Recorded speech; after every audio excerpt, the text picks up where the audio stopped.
Episode 1. Jingfan awoke as usual. She glanced over at her husband, sleeping soundly by her side, letting out a brief sigh before getting dressed and quietly leaving the bedroom. Upon entering the living room, Jingfan opened the balcony window and looked outside. The moon was shining like a mirror on that chilly night. It appeared to grow significantly colder, perhaps because it was already October. The fallen leaves rustling as the autumn wind shook the treetops, and the shade of the trees softly reflecting upon the surface of the ground. It all seemed to tell the story of this desolate autumn. Time flies by fast. It had already been 5 years by the time she realized how much time had passed. A faint smile surfaced on her lips as she recalled her encounter with fate on that day 5 years ago. That memory is, however, a beautiful yet empty one.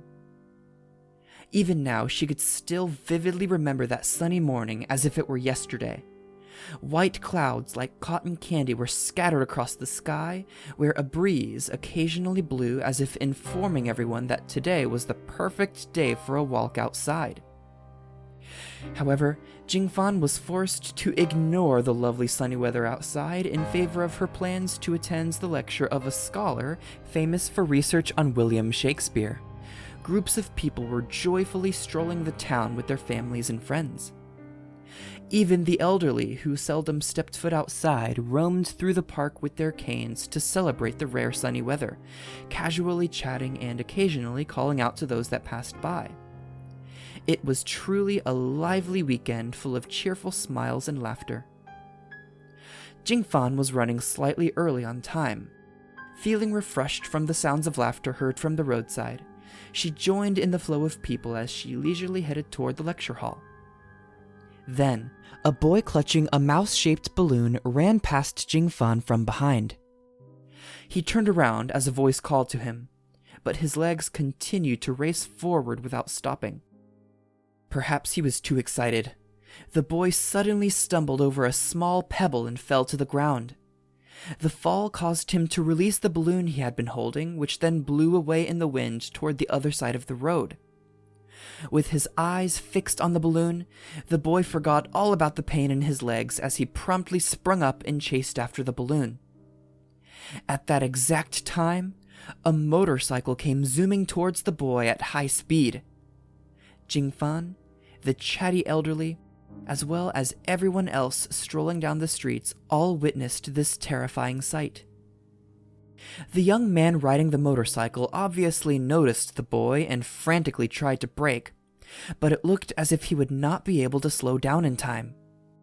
The only one unaware of the danger of the situation was the boy, who was innocently fixed on chasing after the balloon, which was now flying far, far away. Everyone around gulped in preparation for the tragedy that was about to occur, and many covered their eyes, unable to watch it happen.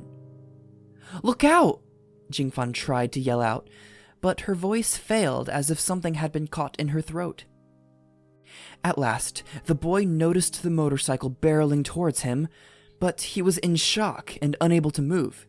He simply watched the incoming motorcycle like a deer in the headlights. Just when everyone thought it was over, a white shadow appeared across the road and dove in to rescue the boy. The shadow swept up the boy and shot across the road like a flash of lightning towards Jingfan.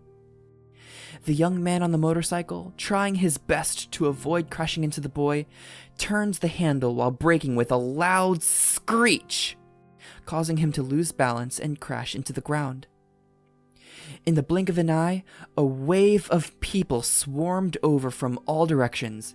The elderly who had been carelessly chatting away, couples roaming around the town, and crowds who just came to see what was going on. Nevertheless, the peaceful morning abruptly came to an end as a thick crowd of people instantly gathered to where Jingfan was standing. "Are you okay?" Jingfan asked in a gentle voice as she crouched down, taking the hand of the boy whose face had become pale from tremendous shock. The man riding the motorcycle, who looked to be in his 20s, got up off the ground.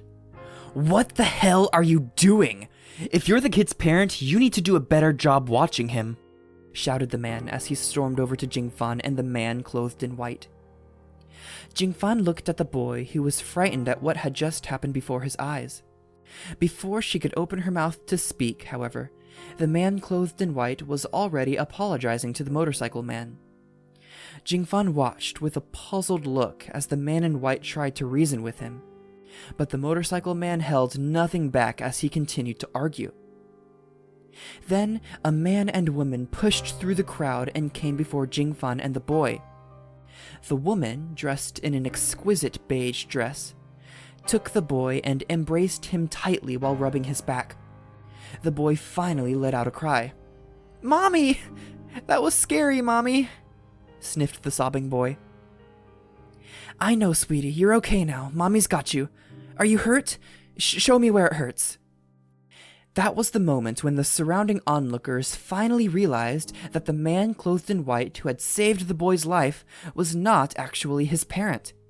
In addition, the man on the motorcycle, who had been spewing insults at Jingfan and the man in white, also realized that the two had just been passing by. It then occurred to him that he was arguing with the hero who put his own life in danger to save the little boy. He nervously looked away from the two. Then, after being silent for a moment, he started scratching his head in embarrassment. "I apologize. I thought you were his parents, so I just..." "It's all right. All that matters is that the boy is safe," said the man in white, giving him a pat on the shoulder. After confirming the safety of their child, the boy's real parents finally turned to the man who saved their son's life and thanked him. However, the man in white pointed at the motorcycle man and said, "It's this man you should thank, not me. He crashed his bike to avoid hitting your son." He then smiled at the boy and said, "Listen, kid, you'd better be careful next time you cross the street. You could hurt yourself really bad, you know. Got it?" The boy listened and nodded. After that, the man in white waved to the boy as he walked away. At that moment, Jingfan noticed that the man was wearing the same school pin as her. That night, when Jingfan returned to her dormitory and lay down on her bed, the happenings of that morning remained in her thoughts still. Who in the world was this man wearing a pin from the same school? Before she knew it, she had fallen asleep. Perhaps because of everything that had happened that day, the man in white appeared in her dreams. It was as if he seemed familiar, yet unfamiliar at the same time.